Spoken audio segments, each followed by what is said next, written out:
नमस्कार साथियों, प्रिय विद्यार्थियों, आचार्य क्लासेज में आप सभी का हार्दिक स्वागत है। और आज हम एक नए प्रकरण के साथ उपस्थित हुए हैं और वो आज नया प्रकरण है संधि। क्या? संधि। और ये संधि प्रकरण है कक्षा 6, कक्षा 7, कक्षा 8, कक्षा 9, कक्षा 10 और अन्य भी तैयारी करने वाले विद्यार्थियों के लिए संधि का प्रकरण उपयुक्त है। कक्षा 6 के लिए, कक्षा 7 के लिए, कक्षा 8 के लिए, कक्षा 9 के लिए, कक्षा 10 के लिए, वे अन्य विद्यार्थी कोई भी तैयारी कर रहे हैं उन सभी विद्यार्थियों के लिए है ये संधि का चैप्टर उपयुक्त है। और ये संधि का चैप्टर हम 3-4 दिन के अंदर कंप्लीट करेंगे, क्योंकि संधि का भाग चैप्टर बहुत ही बड़ा है। पहले हम स्वर संधि कंप्लीट करेंगे, फिर व्यंजन संधि कंप्लीट करेंगे, उसके पश्चात हम विसर्ग संधि कंप्लीट करेंगे। अगर संधि में कहीं पर भी आपकी समस्या हो रही हो तो आप मुझे मैसेज बॉक्स में लिख सकते हैं और मैं उसे नेक्स्ट डे देख के जो भी समस्या आएगी उन्हें अगले वो ब्लॉक्स में आपको समझाने का प्रयास करूंगा।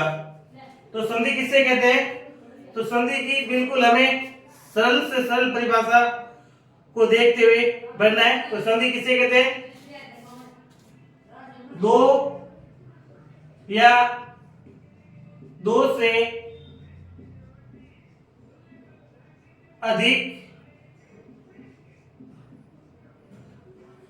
शब्दों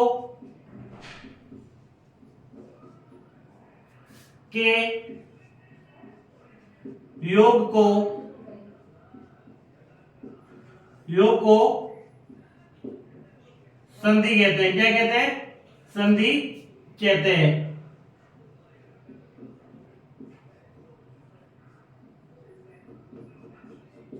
दो या दो से अधिक शब्दों के योग को संधि कहते हैं। दो जैसे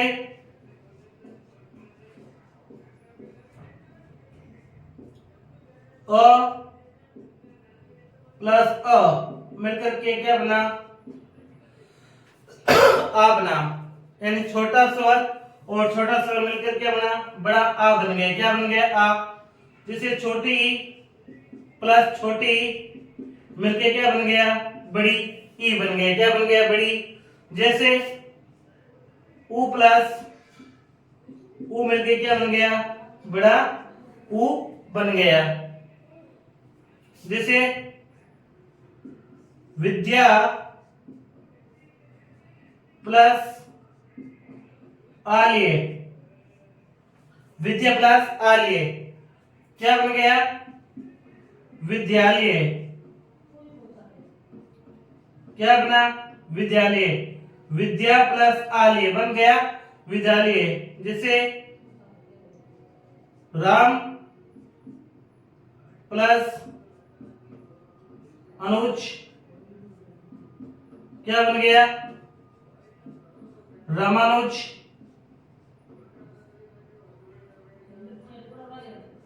पुस्तक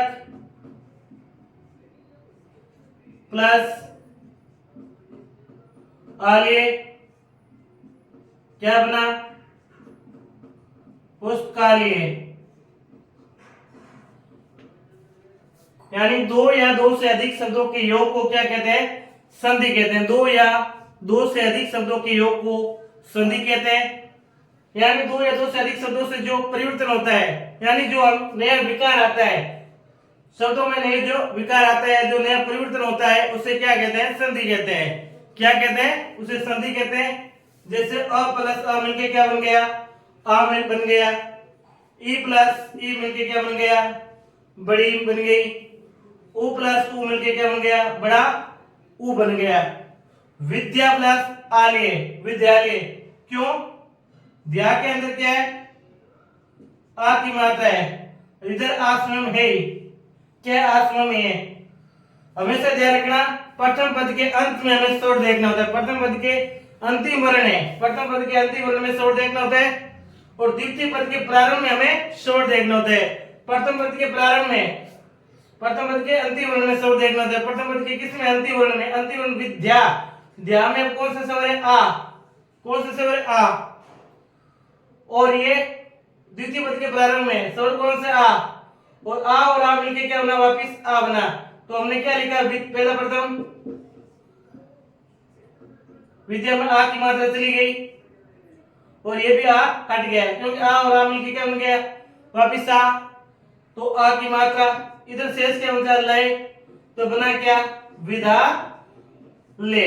इसी प्रकार राम, राम में मात्रा किसके, अंतिम वर्ण में मां में, जिसमें किसी प्रकार की मात्रा नहीं होती, यानी जिस वर्ण में किसी प्रकार की मात्रा दिखाई नहीं देती उसमें हमेशा अ की मात्रा होती है। किसकी मात्रा होती है उसमें, हमेशा, जैसे मां है, अब इसमें किसी प्रकार की मात्रा नहीं, इसका मतलब क्या है, इसमें हमेशा अ की मात्रा मौजूद रहेगी। इसमें हमेशा किसकी मात्रा मौजूद रहेगी, इसमें हमेशा अ की मात्रा मौजूद रहेगी। जैसे न है, क्या है, न, न में किसी प्रकार की मात्रा नहीं है, तब इसमें किसकी मात्रा है, इसमें भी अ की मात्रा है।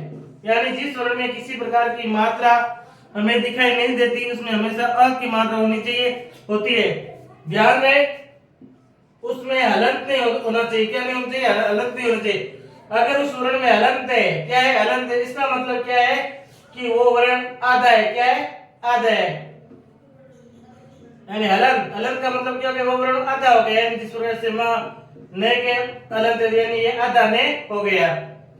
तो राम, राम के वर्ण में स्वर कौन सा है, अ। अनुज में भी है, अ और अ मिलके बना क्या, आ बन गया। क्या बन गया, आ बन गया। क्या बन गया, आ बन गया। तो हमने राम का, राम लिखा, ये अ हमारे पास में नहीं है ना, और अ मिलके क्या बना, आ। तो ये आ की मात्रा पीछे क्या बनता है, नूच, तो ये नूच बना क्या, रामानुज। क्या बना, रामानुज। पुस्तक, यानी अंतिम वर्ण में मात्रा किसकी है, अ का है। आ लिए प्रथम वर्ण द्वितीय पद के प्रारंभ में, तो अ और आ मिलके क्या बना, आ बना। तो पुस्तक का, पुस्तक। अब ए और आ मिलके क्या बना, आ। क्या बना, आ बना। पीछे क्या बचा, ले, तो ये ले, तो बन क्या गया, पुस्तकालय।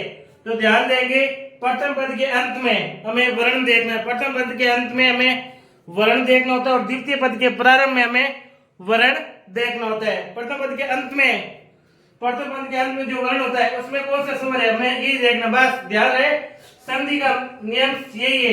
प्रथम पद के अंत में जो वर्ण है उसमें स्वर कौन सा है उस पर ध्यान देंगे, और द्वितीय पद के प्रारंभ में, द्वितीय पद के प्रारंभ में स्वर कौन सा होता है वो हमें देखना है। अगर ये बात हमें समझ में आ गई, समझ लो कि आपको संधि भी समझ में आ गई। द्वितीय पद के प्रारंभ में और प्रथम पद के अंतिम वर्ण में स्वर कौन सा होता है, अगर आपने ये समझ लिया तो समझो संधि आपकी मुट्ठी के अंदर है, संधि आप भूल नहीं सकोगे। बस शर्तें हमें याद रहनी चाहिए, उस संधि की हमें परिभाषा याद रहनी चाहिए। अगर ये सब कुछ आपको समझ में आ गया तो समझो संधि भी आपको समझ में आ गई। तो आप इसका स्क्रीनशॉट लीजिए, फिर हम आगे बढ़ते हैं।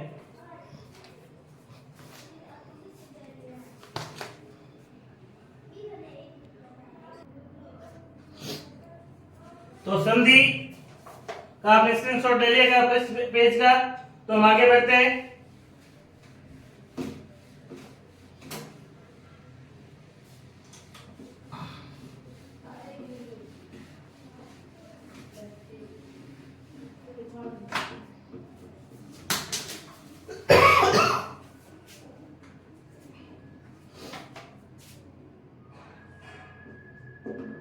संधि तीन प्रकार की होती है। कितने प्रकार की होती है, तीन प्रकार की होती है। तीन प्रकार की होती है संधि। कितनी प्रकार की होती है, तीन प्रकार की होती है संधि। तीन प्रकार की होती है। कितने प्रकार की होती है संधि, तीन प्रकार की होती है। कौन कौन सा भाग होता है, स्वर संधि, स्वर संधि, दूसरा व्यंजन संधि,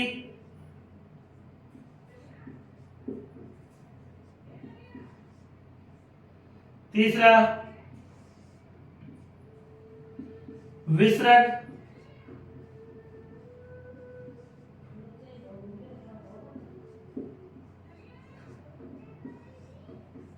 विसर्ग संधि, यानी संधि के कितने भाग होते हैं? तो संधि के 3 भाग होते हैं। पहला भाग स्वर संधि, दूसरा व्यंजन संधि और तीसरा विसर्ग संधि। संधि के कितने भाग होते हैं? संधि के 3 भाग होते हैं। पहला स्वर संधि, दूसरा व्यंजन संधि और तीसरा विसर्ग संधि होती है। ठीक है ना? तो अब हम पहले लेंगे स्वर संधि को। किसे लेंगे पहले? स्वर संधि को पहले लेंगे।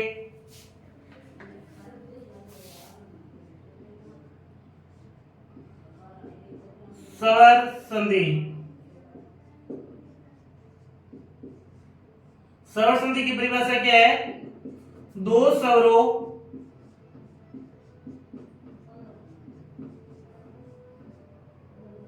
संधि की, स्वर संधि की परिभाषा क्या है? दो या दो से अधिक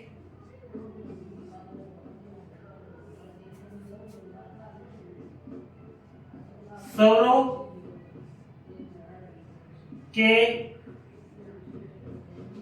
योग को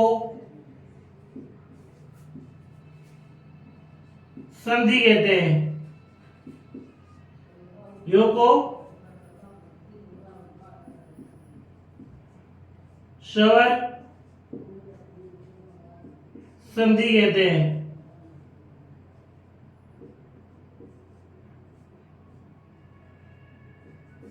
क्या है? दो या दो से अधिक स्वरों के योग को क्या कहते हैं? स्वर संधि कहते हैं। दो या दो से अधिक स्वरों का योग है आपस में, उन योग को क्या कहते हैं? उस योग को स्वर संधि कहते हैं। उस योग को क्या कहते हैं? स्वर संधि कहते हैं। जैसे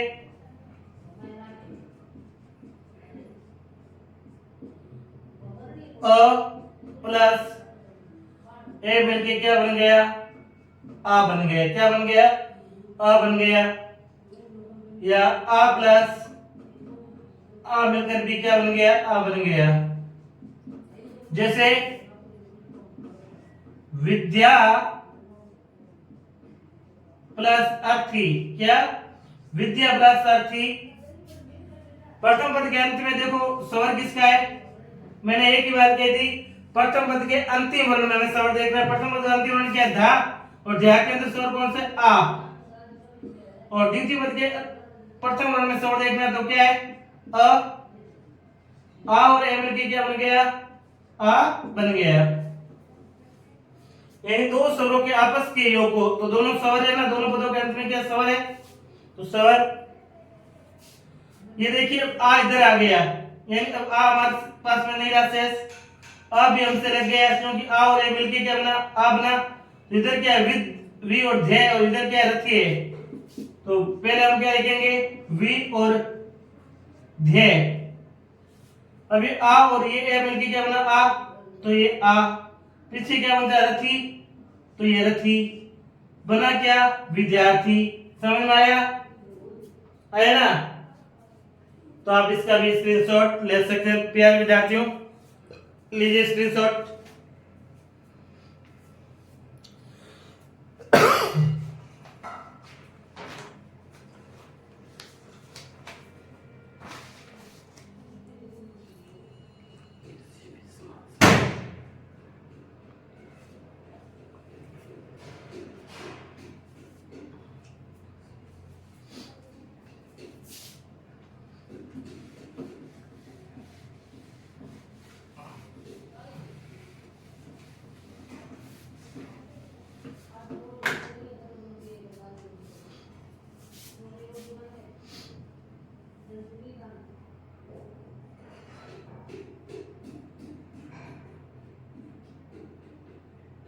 स्वर संधि,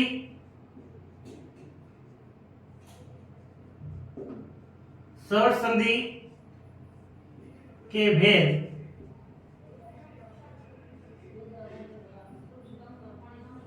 भेद, स्वर संधि का भेद है लगभग आपके क्लासों में 5 भेद होते हैं। वैसे कंपटीशन में देखें तो 7 प्रकार के भेद होते हैं। परंतु आपकी जो क्लासेज है कक्षा 6 से लेकर 10 तक वाम तक है, 5 भेद काम आते हैं। कितने भेद काम आते हैं? 5। तो हम क्लास को देखते हुए वो भेद करवाएंगे।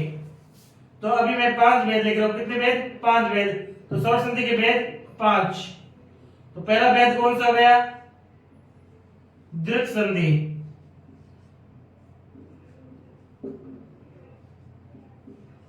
दूसरी संधि कौन सी होगी? गुण संधि।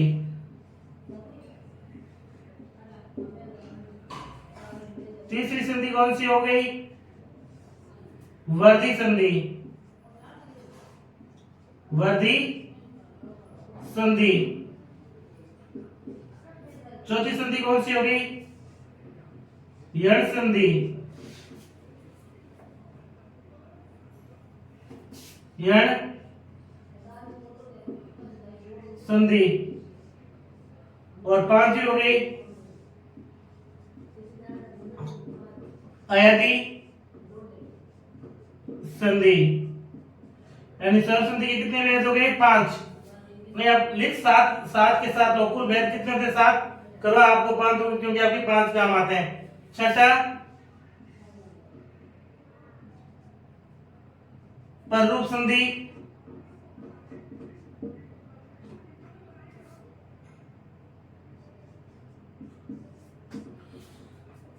छठा भेद कौन सा हो गया? पररूप संधि।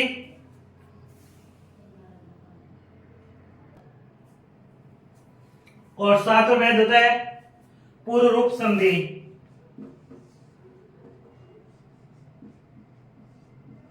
पूर्व रूप संधि। यानी सौर संधि के कितने भेद हैं? सौर संधि के 7 भेद है, जिसमें से आपकी दीर्घ संधि, गुण संधि, वर्धी संधि, यण संधि, अयादी संधि आपके काम में आती है। और 6ठी और 7वीं संधि है ये आपकी कंपटीशन में काम आती है। तो इसलिए क्लासेस में कक्षा 6 के लिए, 7 के लिए, 8 के लिए, 9 के लिए, 10 के लिए ये 5 संधियां काम में है। दीर्घ संधि, गुण संधि, वर्धी संधि, यण संधि और अयादी संधि। तो अपन अभी ये 5 संधि करेंगे। तो आप इसका भी स्क्रीनशॉट लीजिए। लीजिए स्क्रीनशॉट।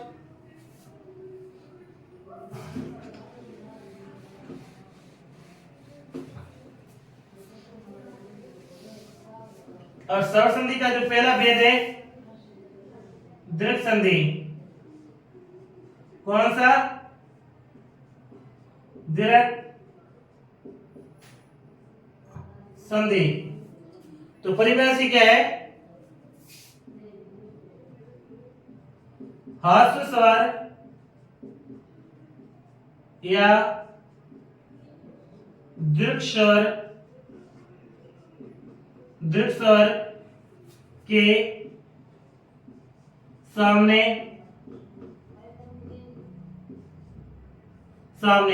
ह्रस्व स्वर या दीर्घ स्वर के सामने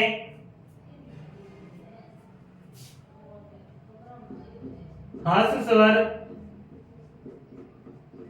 या दीर्घ स्वर आ जाता है। दीर्घ स्वर आ जाता है तो उसका दीर्घ स्वर हो जाता है। क्या हो जाता है? उसका दीर्घ स्वर, उसका दीर्घ स्वर हो जाता है, उसका दीर्घ स्वर हो जाता है। उसे दीर्घ संधि कहते हैं। उसे क्या कहते हैं? उसे दीर्घ संधि, उसे दीर्घ संधि कहते हैं। उसे क्या कहते हैं? उसे दीर्घ संधि कहते हैं। क्या कहते हैं? ह्रस्व या दीर्घ स्वर के सामने ह्रस्व स्वर या दीर्घ स्वर आ जाता है तो उसका क्या हो जाता है? उसका दीर्घ स्वर हो जाता है। क्या हो जाता है? उसे दीर्घ स्वर हो जाता है। उसे ही क्या कहते हैं? दीर्घ संधि। ह्रस्व स्वर यानी लघु स्वर को कहते हैं, अर्थात छोटे स्वर को। ह्रस्व स्वर किसे कहते हैं? लघु स्वर को। अर्थात जैसे अ है, छोटी ई है, छोटा ऊ है, ये क्या है? ह्रस्व स्वर है। दीर्घ स्वर आ, बड़ी ई, बड़ा ऊ, ये क्या है? दीर्घ स्वर है। अर्थात गुरु स्वर भी कह सकते हैं। लघु स्वर यानी लघु स्वर कह दो चाहे ह्रस्व स्वर कह दो, ये छोटे स्वर होते हैं ना, जो अ, छोटी, छोटा, उसे क्या कहते हैं? ह्रस्व स्वर। और दीर्घ स्वर आ, बड़ी, बड़ा, उसे क्या कहते हैं? इसे दीर्घ स्वर कहते हैं। इससे ही हमें क्या कहते हैं? दीर्घ संधि कहते हैं। यानी ह्रस्व स्वर के सामने या तो दीर्घ स्वर, ह्रस्व या दीर्घ स्वर या दीर्घ स्वर के सामने ह्रस्व स्वर आए या दीर्घ स्वर आए तो उसका हो क्या जाएगा? उसका दीर्घ स्वर हो जाएगा। उसे ही दीर्घ संधि कहते हैं। उसे क्या कहते हैं? उसे दीर्घ संधि कहते हैं।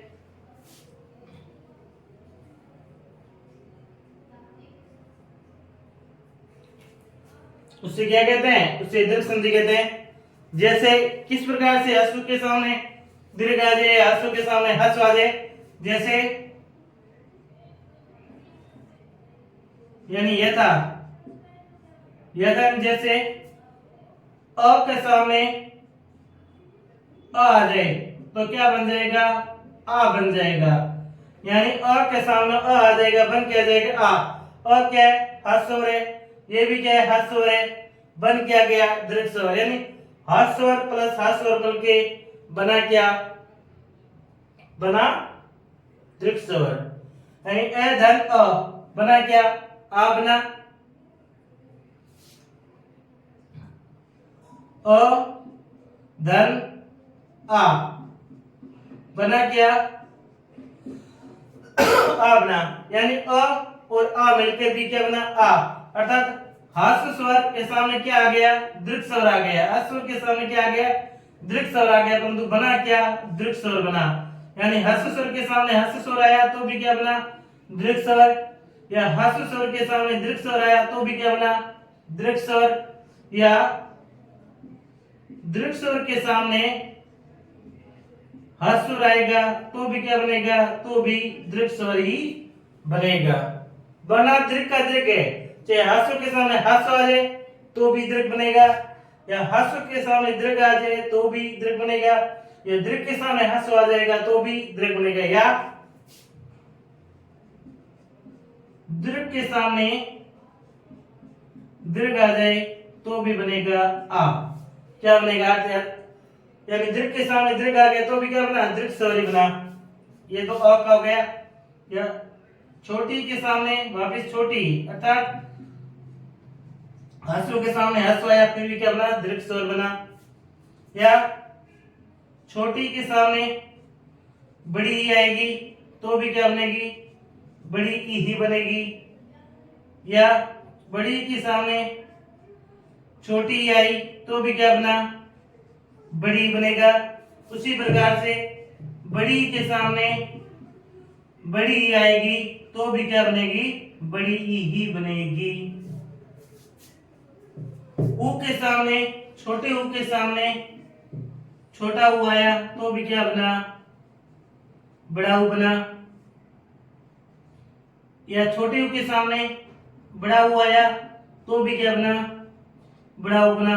या बड़े ऊ के सामने छोटा ऊ आया तो भी क्या बना? बड़ा ऊ बना। और या बड़ा ऊ के सामने वापिस बड़ा ऊ आया तो भी क्या बना? बड़ा ऊ बना। अर्थात ह्रस्व के सामने चाहे ह्रस्व आए तो भी दीर्घ स्वर बनेगा, या ह्रस्व के सामने दीर्घ आ जाए तो भी दीर्घ स्वर बनेगा, या दीर्घ के सामने ह्रस्व स्वर आ जाए तो भी दीर्घ स्वर बनेगा, या दीर्घ के सामने दीर्घ स्वर आ जाए तो भी दीर्घ स्वर ही बनेगा। उसको हम क्या कहते हैं? दीर्घ संधि कहते हैं। बात समझ में आई? अगर बात समझ में आई तो इसका आप स्क्रीनशॉट ले सकते हैं।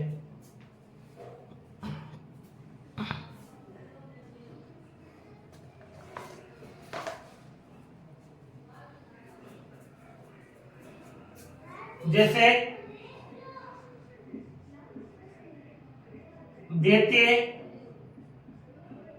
प्लस अरिही, देते प्लस अरिही। ध्यान से मैंने पहले ही कहा था प्रथम पद के अंत में, प्रथम पद के जो अंतिम वर्ण होता है उसमें हमें स्वर देखना होता है। प्रथम पद के जो अंतिम वर्ण में हमें स्वर देखना होता है और द्वितीय पद होता है उसके प्रथम वर्ण में हमें स्वर देखना होता है। बस नियम और फॉर्मूले वे एक ही, हमें ध्यान से धीरे धीरे समझना है। द्वितीय में ये क्या है, अंतिम वर्ण है और यह के अंदर किसी प्रकार की मात्रा है नहीं है। अगर नहीं है तो इसमें कौन सी मात्रा होगी, अ की मात्रा होगी। और इसमें सामने आपको प्रथम पद में दिखाई दे रहा है किसकी स्वर है, अ की। तो अ और अ मिलके क्या बना, आ बना। क्या बना, आ बना। प्रथम पद वापिस लिखेंगे द्वितीय के द्वितीय। अब ये अ और ये अ मिलके क्या बना, आ बना। क्या बना, आ। ये यहां पर आ गया तो शेष क्या बन जाए, री। तो ये री, पीछे क्या विसर्ग, तो ये विसर्ग बना क्या, देत्यारी। क्या बना, देत्यारी। तो समझ में आया होगा देत्यारी। जैसे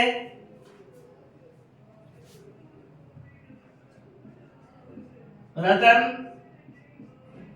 प्लस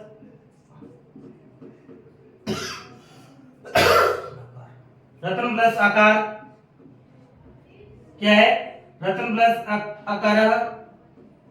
रतन ये प्रथम पद के अंतिम वर्ण में क्या है, ना किसी प्रकार की मात्रा नहीं है तो क्या हो गया, आ गया।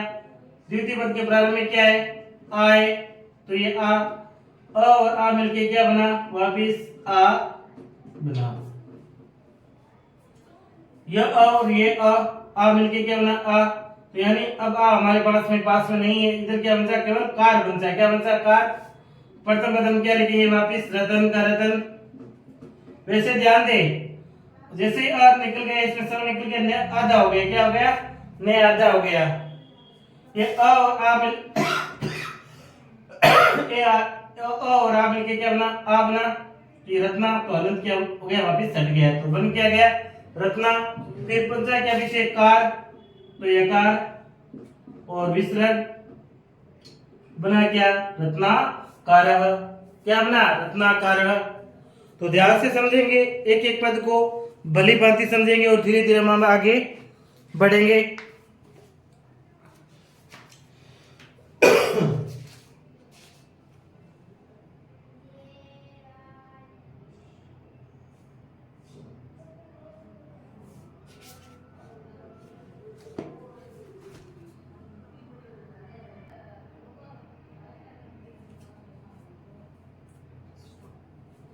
जैसे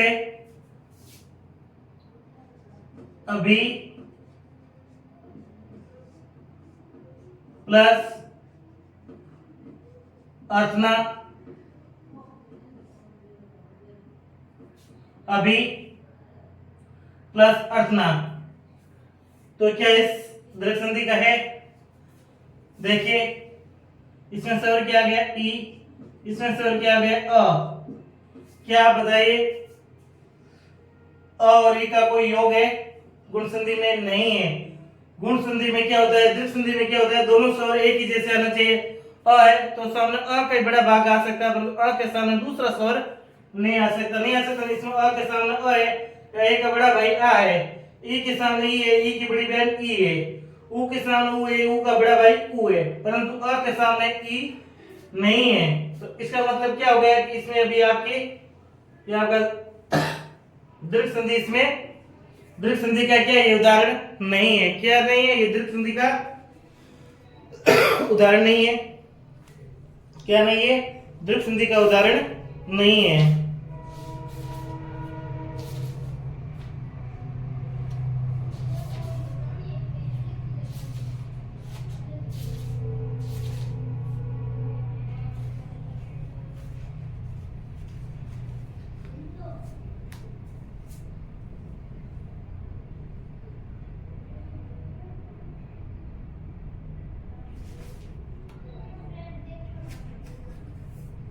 जैसे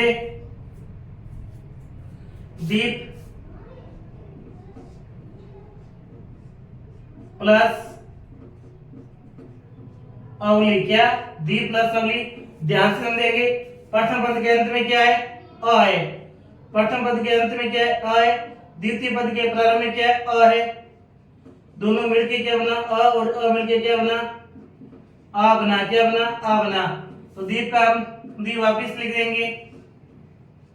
ये अ और अ मिलके क्या बना? आ बना। तो या ये अ तो यहां पर लग गया तो बन जाए क्या? वली। तो ये वली बना क्या? दीपावली। यानी दीप प्लस अवली क्या बना? दीपावली। जैसे हिम, हिम प्लस आलिए,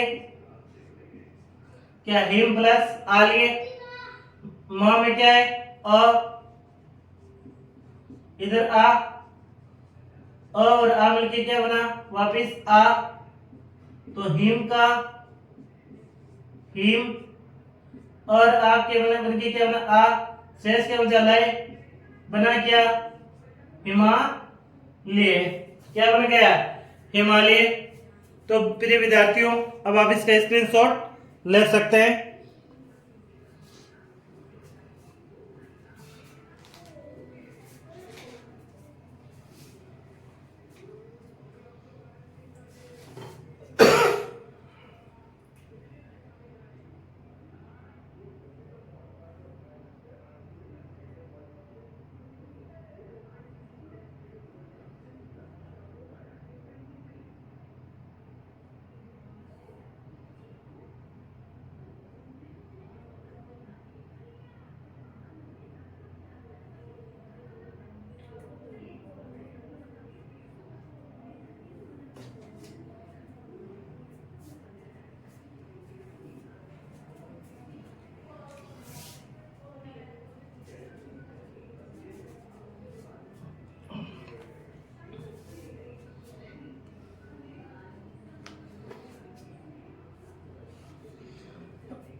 जैसे मुक्त प्लस या धन कह सकते हैं। मुक्त धन अवली, मुक्त धन अवली। प्रथम पद के अंत में त, तय के अंदर मात्रा किसकी होगी? अ की। किसकी मात्रा होगी? अ की। सामने भी क्या है? अ और अ मिलके क्या बना? आ बना। क्या बना? आ बना। तो मुक्त का मुक्त लिखेंगे। ये अ और ये अ मिलके क्या बना? आ। तो ये आ। शेष क्या? वली बना क्या? मुक्तावली। क्या बना गया? मुक्तावली। क्या बना? मुक्तावली। मुक्त प्लस अवली बना मुक्तावली।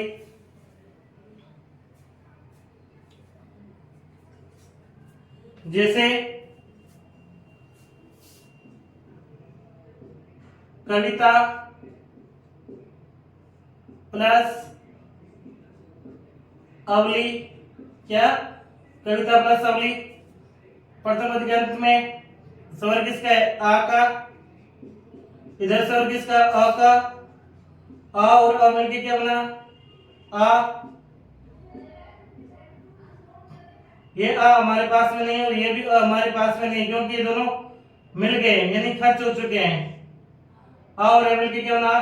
तो शेष क्या? इधर कविता। क्या है? कवित। क्यों आ नहीं? क्योंकि आ और अ मिलके बना आ। तो ये कवित। ये आ और अ मिलके क्या बना? आ। तो ये आ। इसी क्या बचा? वली। तो ये वली बन गया। गया कवितावली। क्या बना? कवितावली। यानी कविता प्लस अवली कवितावली। क्या बना? कविता प्लस अवली कवितावली बना। कविता प्लस अवली कवितावली।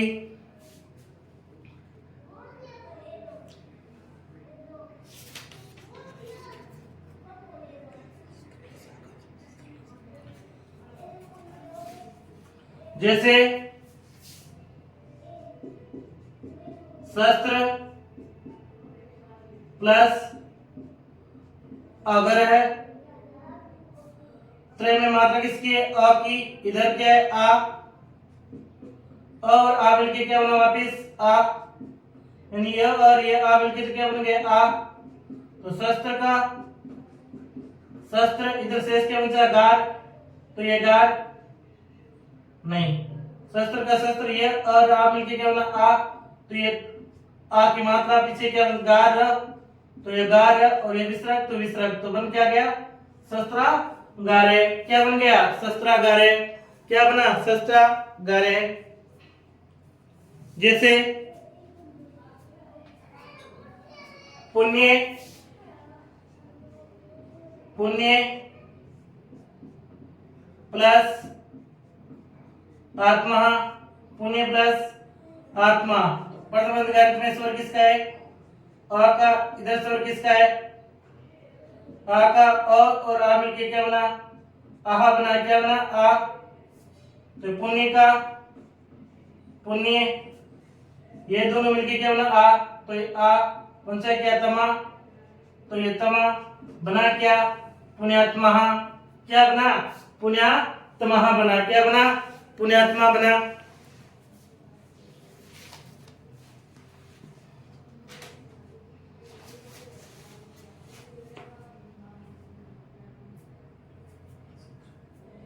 जैसे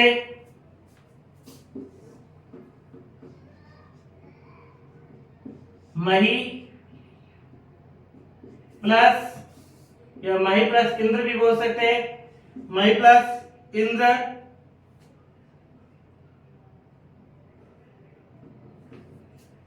ध्यान से देखेंगे। अब अंतिम स्वर वर्ण में क्या है? बड़ी की मात्रा। किसकी मात्रा है? बड़ी की मात्रा। इधर किसकी मात्रा है? छोटी। बड़ी और छोटी मिलके क्या बना? बड़ी की मात्रा बन गई, बड़ी बन गई। अब ये बड़ी ई और ये ई दोनों मिलके क्या बना? बड़ी बना। तो बनता है इधर क्या? म और ह, क्योंकि ई की मात्रा इधर आ गई, म और ह बना। ये दोनों आपस में मिलके क्या बना? बड़ी की मात्रा, तो ये बड़ी की मात्रा बनता क्या? नंद्र, तो ये नंद्र बना। क्या? महेंद्र। क्या बना? महेंद्र। क्या बना? महेंद्र। इसी प्रकार से महती प्लस इच्छा, महती धन इच्छा, तो स्वर किसका? बड़ी का। इधर स्वर ई, बड़ी और छोटी मिलके क्या बना? वापिस बड़ी। इधर क्या बचा? मैं है तय, क्योंकि बड़ी की मात्रा खर्च हो गई, इधर भी ये मात्रा खर्च हो गई, दोनों मिलके क्या बना? बड़ी। तो शेष क्या? मैं, ह और तय, ये दोनों मिलके क्या बना? बड़ी, तो ये बड़ी। इधर शेष क्या? च और छा, ये च और छा, फिर विसर्ग बना। क्या? मैदी छा। क्या बना? मैदी छा, मैदी छा। जैसे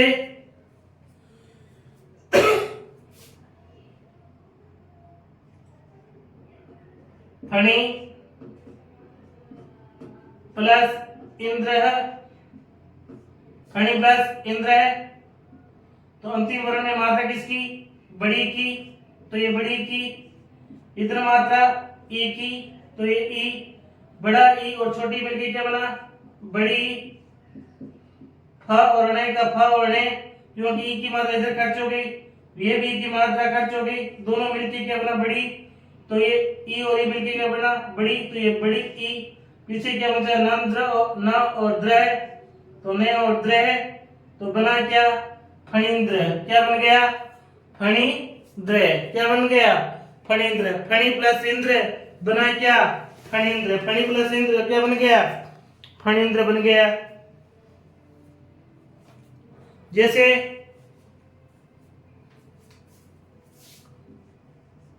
परी प्लस इक्सहा,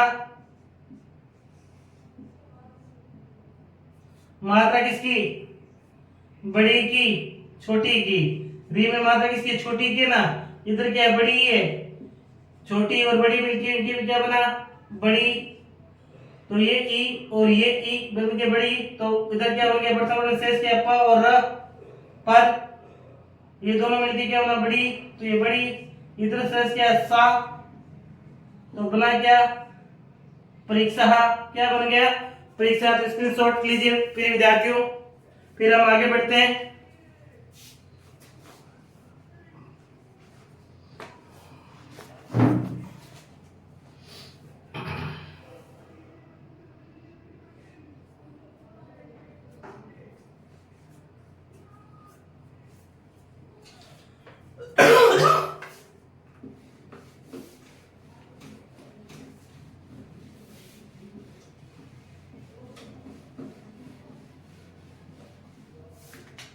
जैसे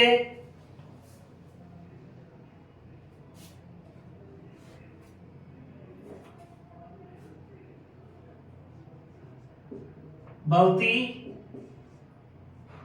प्लस इति, तो मात्रा किसकी है, छोटी की। इधर किसकी मात्रा है, छोटी की, मिला क्या, बड़ी। इधर शेष क्या बचा, भ, व और त, क्योंकि ये इधर आ गई, ये भी इधर आ गई, दोनों मिलके क्या बना, बड़ी।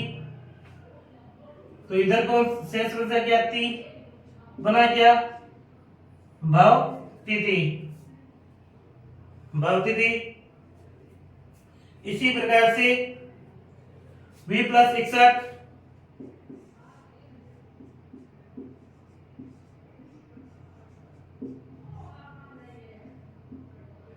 मात्रा किसकी, छोटी की, इधर बड़ी मात्रा, छोटी और बड़ी की मात्रा क्या होगी, बड़ी।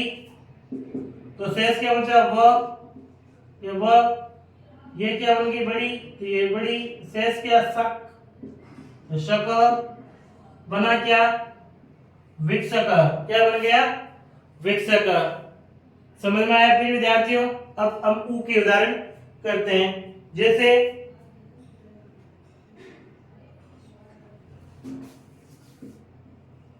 कटु प्लस उक्ति, मात्रा किसकी है, छोटे ऊ की, मात्रा छोटे ऊ की, बना क्या, बड़ा ऊ। तो इधर शेष क्या बचा, क और ट, तो यह क और ट बना क्या, दोनों मिलके बड़ा ऊ। इधर शेष क्या, कति, ये कति बना क्या, कटुक्ति। क्या बना, कटुक्ति। कटु प्लस उक्ति बना कटुक्ति। क्या बना, कटुक्ति।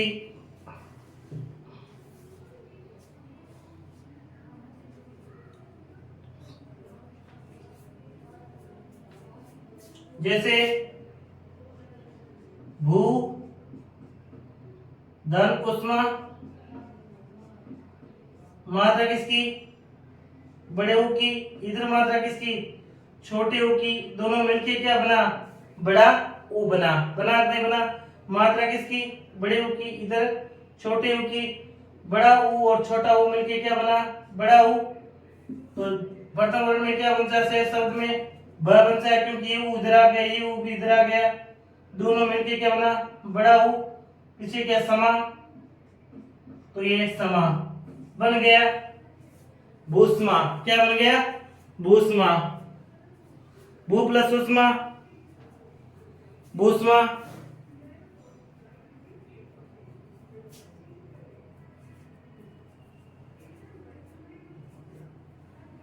जैसे मंजू प्लस उषा, मंजू धनुषा। क्या, मंजू धनुषा। तो मात्रा किसकी, छोटे ऊ की, इधर भी मात्रा छोटे ऊ की, बना क्या, बड़ा ऊ। इधर शेष क्या बनता, म और ज, मंज शेष बनता, दोनों मिलके क्या बन गया, बड़ा ऊ। इधर शेष क्या, सा, बना क्या, मंजूषा। क्या बना, मंजूषा।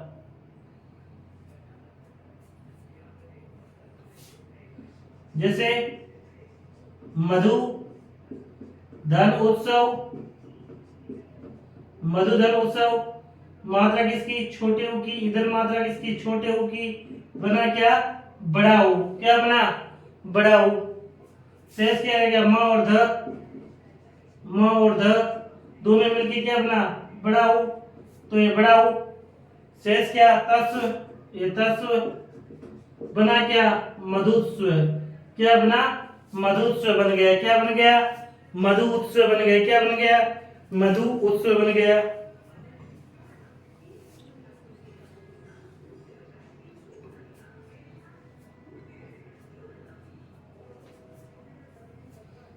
जैसे लघु प्लस ऊर्मी, लघु प्लस ऊर्मी, तो स्वर क्या है छोटा ऊ, इधर क्या है बड़ा ऊ, दोनों मिलके क्या बना बड़ा ऊ। शेष क्या बन जाए ल और घ, क्या बना लग, क्या बन जाए लग, दोनों मिलके क्या बन गया बड़ा ऊ।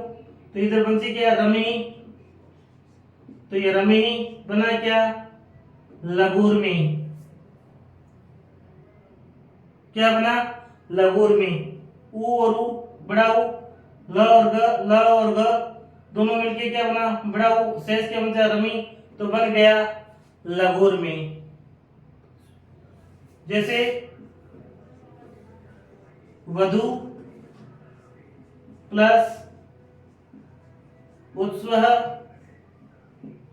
मात्रा किसकी है छोटे ऊ की, इधर भी मात्रा छोटे ऊ की, बना क्या बड़ा ऊ, क्या बना बड़ा ऊ।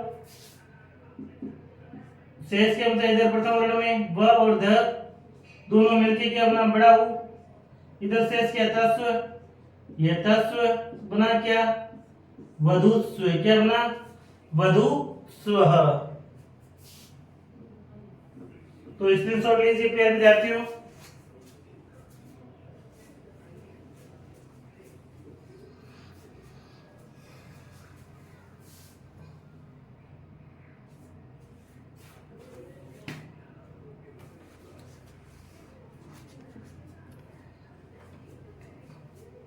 लिखिए। तो देखिए प्रिय विद्यार्थियों, आज हमने दृढ़ संधि को कंप्लीट किया और दृढ़ संधि मैं आशा करूंगा सभी विद्यार्थियों को है जो प्यारे प्यारे विद्यार्थी हैं उन सभी को ये दृढ़ संधि आपको समझ में आई होगी, क्योंकि मैंने भरसक प्रयास किया आप सभी को ये दृढ़ संधि समझाने का। जितना हो सकता है उतने मैंने अपना मेहनत आपको दी और मैं आशा भी करूंगा कि प्रत्येक विद्यार्थी को ये दृढ़ संधि समझ में आ गई होगी। और दृढ़ संधि की सीधी और शॉर्टकट परिभाषा है, अगर चाहे लघु हो चाहे ह्रस्व हो चाहे दीर्घ हो, ह्रस्व के सामने ह्रस्व आ जाए या ह्रस्व के सामने दीर्घ आ जाए, बनेगा क्या दीर्घ स्वर ही बनेगा। यानी ह्रस्व के सामने चाहे ह्रस्व स्वर आ जाए तो भी दीर्घ स्वर बनेगा, चाहे दीर्घ के सामने ह्रस्व स्वर आ जाए तो भी दीर्घ बनेगा, या ह्रस्व के सामने दीर्घ आ जाए तो भी दीर्घ स्वर बनेगा, या दीर्घ के सामने वापस दीर्घ स्वर आ जाए तो भी दीर्घ स्वर ही बनेगा।